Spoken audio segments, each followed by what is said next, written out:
Good morning, everyone. Thanks for joining us.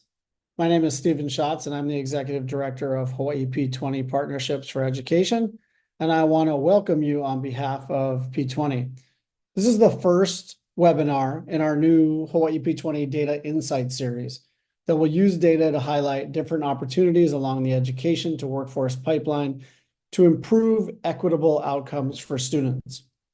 First, I want to set some context for today's presentation and conversation. We as P20 with the P20 Council have set a new goal for the state, which is Hawaii graduates for Hawaii's future. And this replaces our goal of 55 by 25. And what's new about this goal is that we start with early education and we go all the way through the education pipeline. So our goal is not only that students will attain and achieve along the education pipeline, but that they'll be able to find and attain good jobs right here in the state. To that end, healthcare is a great industry in terms of the number and the geographic dispersion of jobs throughout our state.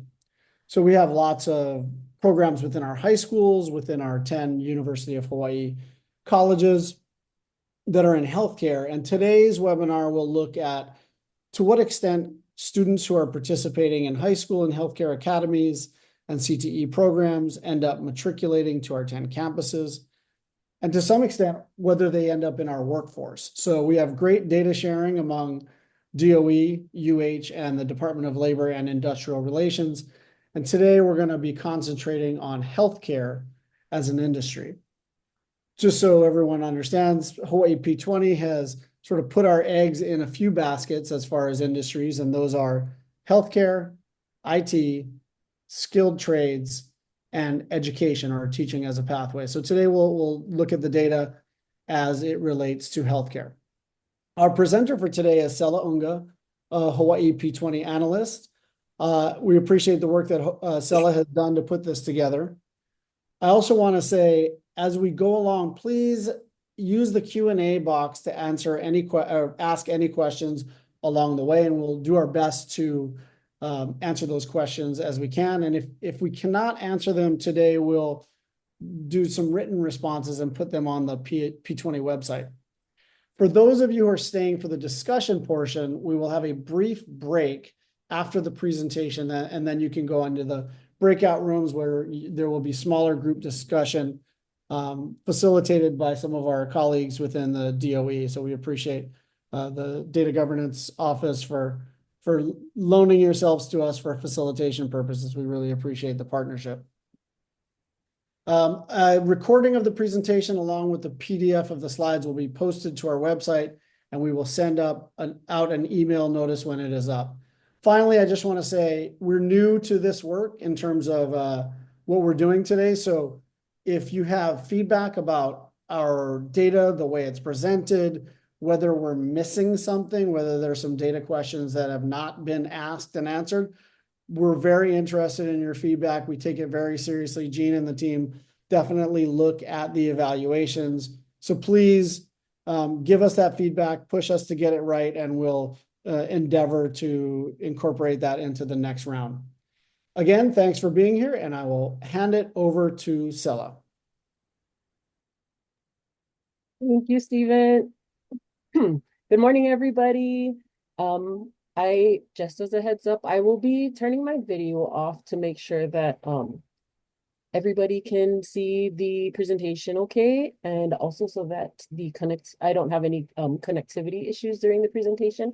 So I'll go ahead and turn off my video, but you should still be able to hear me. Let's go ahead and kind of jump into what to expect during our presentation this morning. So I just want to provide a little bit of an overview. First, I will give some background information and then purpose about the work that we did here. We'll jump right into exploring the healthcare career pathway. We'll start with our K-12 sector and look at some data from the Hawaii Department of Education. Then we'll go into looking at our post-secondary data, which we have from the University of Hawaii system. And then lastly, we'll look at our workforce data, which is kind of our link between the UH to workforce. So some unemployment wage data there. And then lastly, we'll save some time for question and answers, but also, again, feel free to, if you have questions throughout the presentation, to put them in the chat. Some of our team members are in the background and may be able to answer some of those questions. If not, again, we will be putting them in a written response and posting them on the website after the presentation is complete. So let's begin. So some background and information. Stephen mentioned the Hawaii Graduates for Hawaii's Future. And that's just a collective vision of our early education community, K-12 education and post-secondary education and training, to prepare students with the knowledge and skills to fulfill their career aspirations and Hawaii workforce needs. It was developed collaboratively with leaders in education, business, and community. Hawaii Graduates for Hawaii's Future is a shared vision of an equitable Hawaii, where all children start with high quality early learning and continue to navigate their educational journeys to enable them to create social and economic vitality for themselves and others. And some of the things that the Hawaii Graduates for Hawaii's Future highlights are college and career readiness, so ensuring that students can graduate with the skills and knowledge necessary to succeed in higher education or the workforce, with an emphasis on aligning educational programs with Hawaii's economic needs. Support for our local workforce needs, so focus on developing a workforce that can meet the demands of Hawaii's local industries, such as healthcare, education, technology, and skilled trades, by providing students with relevant skills and training. And then lastly, equity and access, addressing some of the disparities in education by providing resources, mentorship, and financial support, particularly for underrepresented communities, to ensure that all students have the opportunity to succeed and contribute to Hawaii's future. So as part of this work actually was a statewide longitudinal data system grant. And we used Hawaii Graduates for Hawaii's Future kind of as our framework. And we convened with subject matter experts from different agencies, including K-12, post-secondary, and the workforce, in order to develop data products that could provide some actionable information to better support our students as they're progressing through the education to workforce pipeline, specifically the healthcare career pathway, which is what we're going to be seeing today. So to guide our work, again, we engaged this group of subject matter experts to obtain their input on how best to provide a snapshot of the current state of Hawaii's education to workforce pipeline, specifically for the healthcare career pathway. So first, we began by creating a statewide goal with the focus of wanting to see Hawaii's population reflected in the healthcare workforce and earning a life-sustaining wage. We worked backwards to identify measures for each sector that would collectively contribute to the statewide goal. So if we want more underrepresented healthcare graduates employed in jobs that pay life-sustaining wages, we need to ensure that more of these individuals find work in the state's healthcare industry. Employment in the healthcare industry largely requires specific education and training to prepare individuals for these specialized occupations. So as a state, we should also be monitoring how many underrepresented students enroll in and complete post-secondary degrees and certificates that are prerequisites for finding employment in the healthcare industry. And finally, at the K-12 level, we have the opportunity to introduce students to healthcare career options and prepare them for entry into post-secondary education. So through previous work that we've done, we have evidence that earlier indicators in the pipeline help to identify what groups of students may be more likely to qualify or be able to access the training needed for a high-wage job. So our approach with this work was basically to link the education and workforce sector to tell the story of how populations progress through the pipeline, with a focus on some key indicators that a sector may be able to take action on and change. And so through each of kind of those measures, we saw the word underrepresented. So I just wanted to make sure that everybody is aware that representation will be shown in the visuals through disaggregation of measures by demographic subgroups. So we're going to be looking at gender, economic status, and race ethnicity. And underrepresented specifically refers to the subgroups of a population whose representation is disproportionately low relative to their numbers in the population. And we want to focus on students who are underrepresented so that they have access to the same opportunities, resources, and support that's tailored to their specific needs. So let's go to the beginning of the career pathway and take a look at the K-12 sector. As a reminder, the measure that our work group wanted to monitor for this sector was underrepresented Hawaii K-12 students participate in and complete a healthcare program of study and enter post-secondary education. So just a little bit of information about the cohort that we looked at for the K-12 sector. We examined an aggregate cohort of HIDO completers. So these are students that graduate with a diploma, but also we include students that earn an IPP certificate. We looked at students specifically from the classes of 2020 to 2022, excluding completers from all public charter schools except for Lapahoehoe PCS, which has been grandfathered in as a department school. And we basically wanted to focus solely on students at schools where career and technical education courses are offered. So just a quick note, this cohort represents about 96% of all public school completers. And so this slide just provides some definitions that will help us to understand how to identify first, students that are participating in, and then second, students that are concentrating or completing a program of study within the career pathway. So CTE participants are students that take at least one CTE course in high school and they earn a DS grade or better, while CTE concentrators are students who earned a high school diploma or IPP certificate and took at least 2 CTE courses within a single program of study, earning a DS grade or better. So this definition for concentrator is specific to the data that we'll be looking at today. This table provides an overview of all of the programs of study available to students within the health services career pathway at the K-12 level, and basically the kind of exposure students are getting to healthcare careers. So over the past few years, the HIDO CTE career pathway system has been undergoing some structural changes. We've been transitioning from 6 to 13 career pathways, as well as changes to the program of study offerings, which we can see here on this table. So the top kind of portion are programs of studies that were offered in the older structure, while the programs of studies here at the bottom show some of the newer offerings and the courses associated with each of these programs of studies, so that you can kind of get an idea of what students are interested in taking and the courses that they're taking in terms of the areas that they might be interested in, like public health or nursing, diagnostic services, so on and so forth.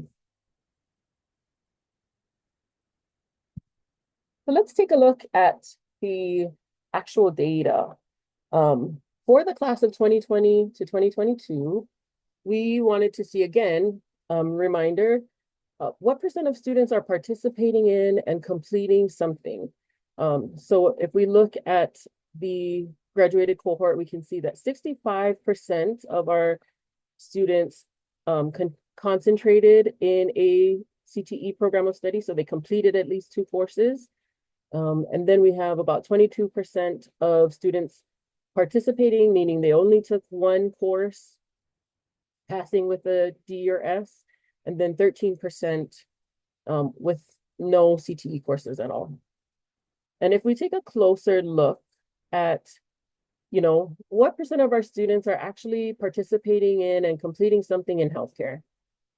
When we break that out further, we can see that 4% of this cohort took at least a CTE healthcare course, while 12% went on and completed an additional course to become a healthcare concentrator. So 12% of the cohort were healthcare concentrators, and we want to see what percent of these students actually went on to enroll in college in that first fall after graduation. And if we follow the color schemes, that kind of matches up with each of the categories. This dark blue healthcare concentrators, if we look here to the right, 71% of our healthcare concentrators went on to enroll in college for the first fall semester. And that's 21 percentage points higher than our statewide rate, which is at 50%. So it looks like exposure to the healthcare career pathway, healthcare career options help students to be a little bit more, you know, on track for the next level, which is college.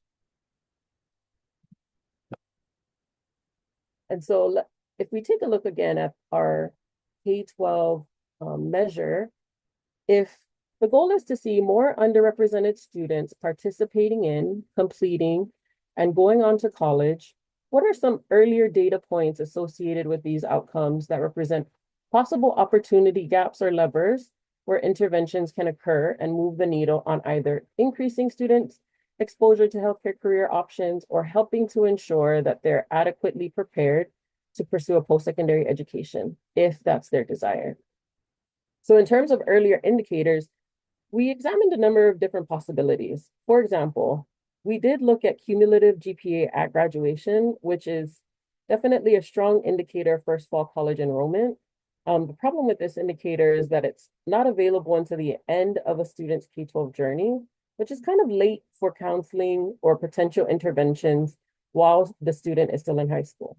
So we decided to focus on science course outcomes, specifically biology 1 and chemistry, because this may be influenced by counseling or school practice and occurs prior to the end of high school.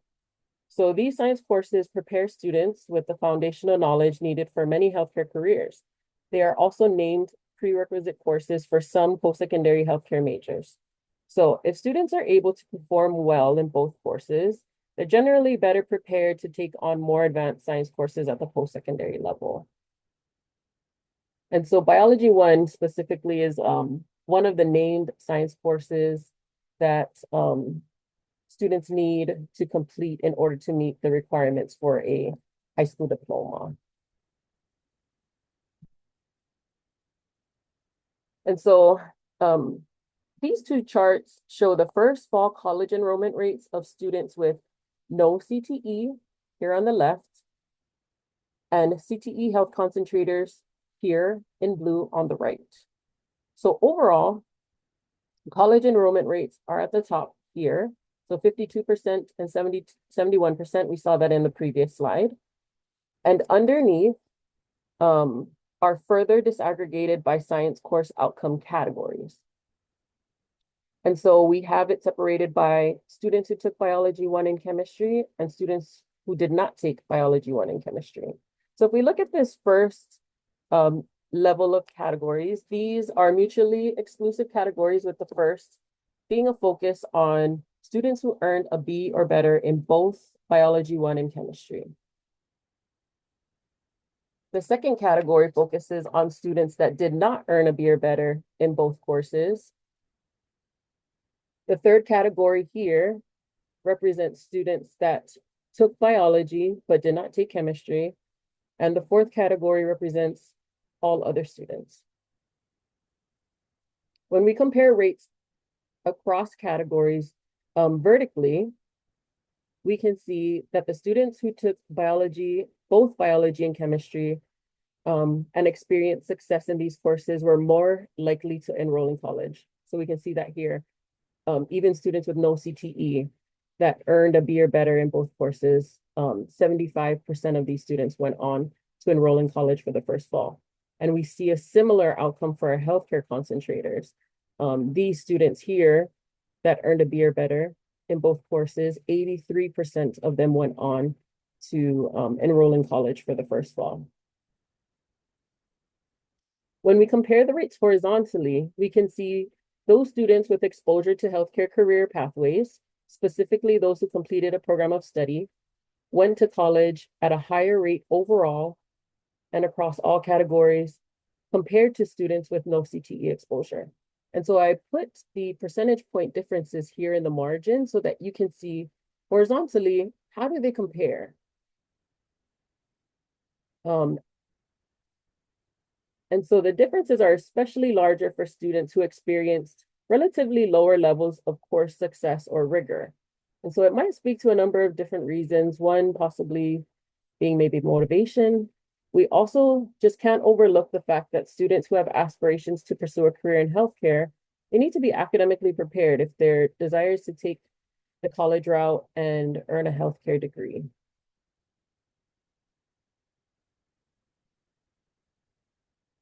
And so if we know that exposure to healthcare career pathways and academic readiness are associated with higher rates of college enrollment, a next kind of logical question is, are there differences in healthcare concentrators or science course completion by student subgroup? And so you can kind of see that breakout here. Just for some context, this is the economic status category that we use. If you are familiar with our college and career indicators report, we use the same kind of breakout. So the first category represents students that were never economically disadvantaged. The second represents students that were economically disadvantaged prior to high school. And then the third category are students that were economically disadvantaged anytime in high school. So these are mutually exclusive groups. And the reason why we split them out is because we usually see differential outcomes, particularly for students that have been economically or identified as being economically disadvantaged prior to high school, as compared to students that were economically disadvantaged in high school. And so right away, kind of easily, we can see which students had high rates of healthcare concentrators. So that is the dark blue color here. And we put them first in this lineup on the left. And we can see that the overall rate, again, is 12% for our cohort. But when we look at the demographic breakouts, we can see that our students who are female or Filipino had the highest rates of healthcare concentrators compared to their peers. And so this is kind of just a hypothetical question. So if for the K-12, for example, the focus is maybe to recruit or provide outreach to Native Hawaiian students or Pacific Islander students or white students in the healthcare pathway, what kinds of resources or interventions should be employed to ensure that this occurs? Just something to think about. Let's take a look at this slide. So here we're looking at the category of students who earned a B or better in both Biology 1 and Chemistry. And again, we're looking at the comparison of students with no exposure to CTE on the left, that's the dark gray bar, and then students who are healthcare concentrators here on the right, the dark blue bar. This is the overall rate of how many students earned a B or better in both Biology 1 and Chemistry. If we look at our healthcare concentrators here, we can kind of see that the rates of students broken out by demographics, the healthcare concentrators are earning a B or better in biology and chemistry at a higher rate than our students with no CTE here on the left. And I, again, put the percentage point differences in the margin so that you can see. And again, the reason for the difference in rates could be attributed to a number of different things, such as exposure to career pathways, level of motivation, academic readiness. And looking at the rates horizontally, we can see some of the possible impact of that exposure to healthcare careers and what it has on these outcomes. And I highlighted some of these percentage point differences in green to highlight specifically for the male group. If we look at their percent as compared to their overall rate vertically, they're underrepresented, similar to our males here in the health concentrator group.